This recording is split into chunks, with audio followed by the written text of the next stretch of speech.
আপনি কি ভালো মানুষ, আপনি কি ভালো হতে চান, ভালোভাবে চলতে চান, তাহলে এই খারাপ লোকের সঙ্গ ছেড়ুন। খারাপ লোক আপনার যদি নেতাও হয়ে থাকে, নেতাও যদি অর্ডার দিয়ে থাকে, আপনি ওখান থেকে বেরিয়ে যান।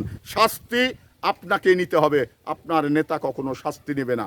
কারণ আজকে মানে ধরাকে সরাজ্ঞান মনে করে আপনি অন্যায়ের রাজত্ব কায়েম করবেন, কাল কিন্তু বাঁচতে পারবেন না। কাল মাথায় দড়ি বেঁধে জেলখানায় নিয়ে যেতে হবে।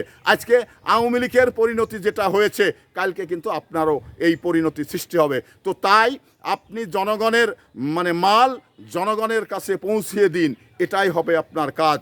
জনগণের মাল যদি আপনি খেয়ে নেন, তাহলে কালকে আপনাকে নিশ্চিত দড়ি বেঁধে জেলখানায় নিয়ে যাবে, কেউ রক্ষা করতে পারবে না, আপনার নেতাও রক্ষা করতে পারবে না। তখন নেতা কি বলবে জানেন? যে তুমি অন্যায় করেছো, তোমাকে শাস্তি পেতে হবে, আমি তো তোমাকে অন্যায় করতে বলি না। তো এই জায়গায় আপনারা নিজের দায়িত্ব নিজে নিয়ে আপনারা অন্যায়টাকে বর্জন করুন এবং ভালোটাকে গ্রহণ করুন, এই হবে আপনার কাজ। আপনি কারো কথায় আগুনে হাত দিয়েন না, আগুনে হাত দিলে আপনার হাত পুড়ে যাবে।